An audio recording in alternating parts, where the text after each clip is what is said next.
अगर आप class 11th में कॉमर्स स्ट्रीम लेने की सोच रहे हैं तो आपके मन में ये सवाल ज़रूर आया होगा कि कॉमर्स में कितने सब्जेक्ट पढ़ने होंगे, कौन-कौन से सब्जेक्ट पढ़ने होंगे। तो दोस्तों आज की वीडियो में हम लोग यही जानने वाले हैं कि क्लास 11th कॉमर्स स्ट्रीम में कौन-कौन से सब्जेक्ट होते हैं, कितने सब्जेक्ट होते हैं, कौन-कौन से कंपल्सरी सब्जेक्ट होते हैं, कौन-कौन से ऑप्शनल सब्जेक्ट होते हैं।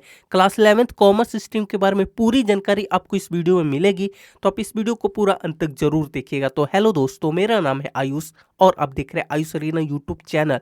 तो चलिए बिना टाइम वेस्ट की वीडियो को शुरू करते हैं। देखो गाइज, आप सभी को पता होगा कि जब आप क्लास 10th पास करते हैं तो 11th में जाते हैं तो आपको वहाँ पे कोई स्ट्रीम सेलेक्ट करनी होती है। बेसिकली 3 स्ट्रीम्स होती है, आर्ट्स, कॉमर्स, साइंस। जो भी स्टूडेंट जिस भी फील्ड में जाना चाहते हैं उस अकॉर्डिंग स्ट्रीम सेलेक्ट करते हैं। इस वीडियो में हम लोग बात करने वाले हैं कॉमर्स स्ट्रीम के बारे में। तो देखो गाइज, अगर आप कॉमर्स स्ट्रीम लेते हैं तो टोटल आपको 5 सब्जेक्ट पढ़ने होंगे। जी हाँ, जिसमें से 4 आपके कंपलसरी सब्जेक्ट होंगे यानी कि मैंडेटरी होंगे, सभी स्टूडेंट को पढ़ने होंगे, और जो एक सब्जेक्ट होगा वो होगा ऑप्शनल। आइए अब हम लोग जान लेते हैं कि कौन कौन से सब्जेक्ट मैंडेटरी होते हैं। तो देखो गाइस, कॉमर्स स्ट्रीम अगर आप लेते हैं तो उसमें जो कंपलसरी सब्जेक्ट है उसमें है accountancy, economics, business studies and English. ये 4 कंपलसरी सब्जेक्ट है, ये सभी स्टूडेंट को पढ़ने होते हैं। अब हम लोग बात कर लेते हैं ऑप्शनल सब्जेक्ट के बारे में। तो ऑप्शनल में आपका आ जाता है maths, physical education, Hindi, computer science, music, drawing. इसके अलावा और भी ऑप्शनल सब्जेक्ट हो सकते हैं।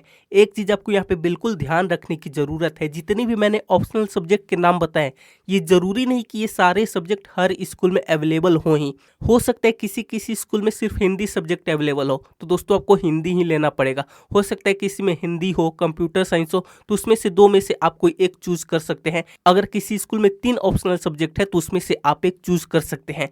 तो बेसिकली 4 आपके मैंडेटरी सब्जेक्ट होते हैं और एक होता है ऑप्शनल। ज़्यादातर स्कूल में ऐसा ही होता है, लेकिन दोस्तों कई स्कूल में ऐसा होता है कि मैथ्स ऑप्शनल सब्जेक्ट ना हो के मैंडेटरी सब्जेक्ट में ही काउंट होता है, और इकोनॉमिक्स मैंडेटरी सब्जेक्ट ना हो के ऑप्शनल सब्जेक्ट में काउंट होता है। ये थोड़े बहुत चेंजेस स्कूल के अकॉर्डिंग या फिर बोर्ड के अकॉर्डिंग या फिर स्टेट के अकॉर्डिंग थोड़े बहुत चेंजेस हो सकते हैं, लेकिन जो ज़्यादातर स्कूल होते हैं, जो मैंने आपको मैंडेटरी सब्जेक्ट बताया, वो उसी अकॉर्डिंग होते हैं। एक चीज़ आपको और ध्यान रखनी है कि जो सब्जेक्ट आप क्लास 11th में चूज करेंगे उसी का पेपर आपको क्लास 12 के बोर्ड एग्जाम में देना होगा। बहुत सारे स्टूडेंट के मन में ये डाउट होता है कि क्लास 11th में सब्जेक्ट तो चूज कर लिया, लेकिन 2-4 महीने पढ़ने के बाद उनको ये रियलाइज होता है कि ये सब्जेक्ट तो उनको टफ लग रहा है, समझ नहीं आ रहा है, तो क्या क्लास 12 में इसको चेंज कर सकते हैं। तो दोस्तों ऐसा नहीं होता, क्योंकि दोस्तों क्लास 12 के बोर्ड एग्जाम की जो रजिस्ट्रेशन होती है वो क्लास 11th में जब आप होते हैं तभी हो जाती है, सितंबर, अक्टूबर, नवंबर के महीने में। तो रजिस्ट्रेशन में आपको सब्जेक्ट भी फिल करना होता है, उसी अकॉर्डिंग आपका बोर्ड एग्जाम होता है। इसीलिए बहुत ज़्यादा जरूरी है